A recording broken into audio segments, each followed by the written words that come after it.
امام علی علیہ السلام کی خدمت میں ایک شخص آیا اور دست ادب کو جوڑ کے عرض کرنے لگا، یا علی، موت کے آخری وقت جب موت بالکل قریب ہو اس وقت کیا ہوتا ہے؟ بس یہ کہنا تھا۔ تو امام علی علیہ السلام نے فرمایا، جب انسان کی زندگی پوری ہونے لگتی ہے، موت کا وقت آ پہنچتا ہے، تو اس وقت انسان کے وجود میں بغاوت پیدا ہو جاتی ہے۔ تو وہ کہنے لگا، یا علی، کون سی بغاوت؟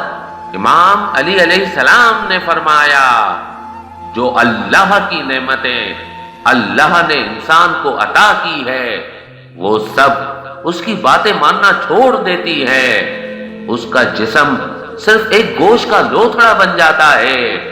انسان کی روح جسم میں اپنے آپ کو اکیلا محسوس کرنے لگتی ہے۔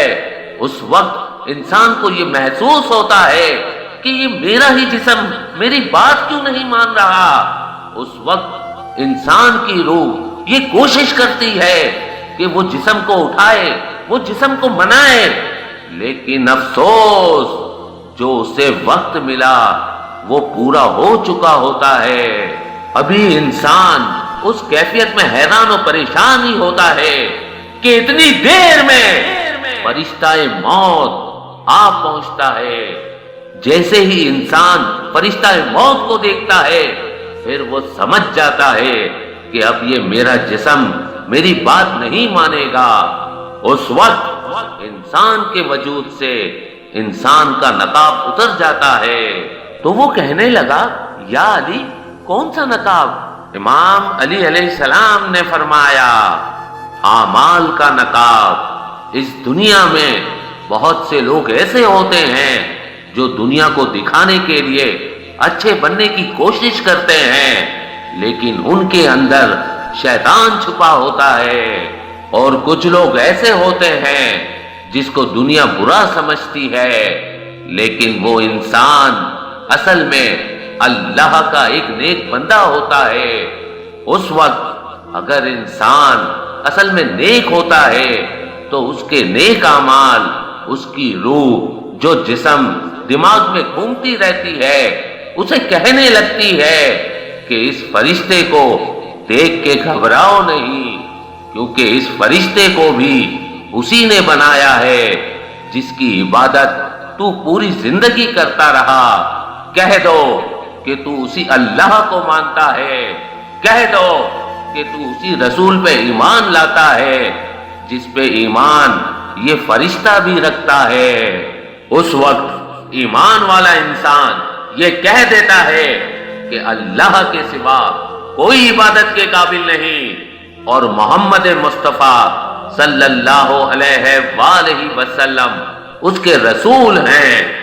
یہ سن کے فرشتہ موت مسکرانے لگتا ہے اور سمجھ جاتا ہے کہ یہ بندہ مومن ہے، اور اس کی روح ایسے نکلتی ہے جیسے کوئی خوشبودار گلاب کی خوشبو کو محسوس کرے۔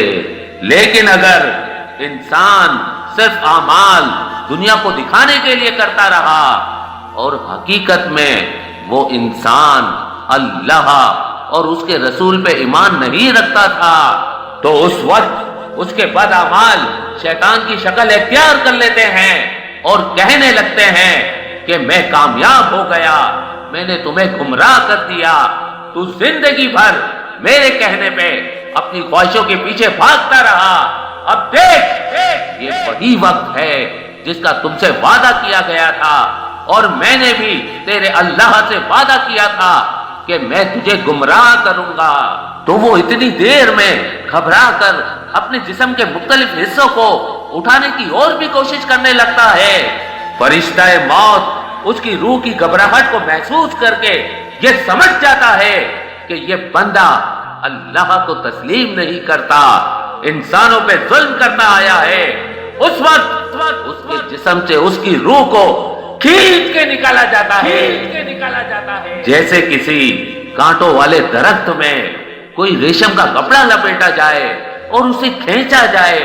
اس انسان کی روح اپنے جسم کو چھوڑنا نہیں چاہتی، لیکن افسوس، اس کو کھینچ کھینچ کے بہت ہی تکلیف کے ساتھ روح سے الگ کیا جاتا ہے۔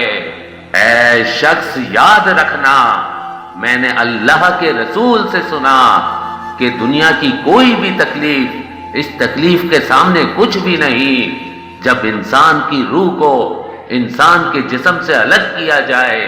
تو وہ کہنے لگا، یا علی، اس سخت وقت سے کیسے بچا جائے؟ امام علی علیہ السلام نے فرمایا، اس سخت وقت سے بچنے کا ایک آسان عمل ہے۔ تو وہ کہنے لگا، یا علی، کون سا عمل؟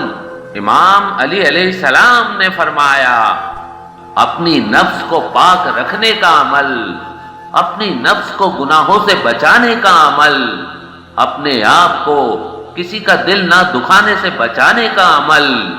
اے شخص یاد رکھنا، جو بار بار اپنے آپ کو حقیر سمجھتا ہے، تکبر سے اپنے آپ کو بچانے کی کوشش کرتا ہے، اپنی خواہشات کو دوسرے انسان کی ضرورتوں پہ قربان کرتا ہے، وہ اس وقت مطمئن ہوگا اور اس کی روح ایسے جسم چھوڑے گی جیسے آٹے میں سے بال نکلتا ہے، جیسے آٹے میں سے بال نکلتا ہے۔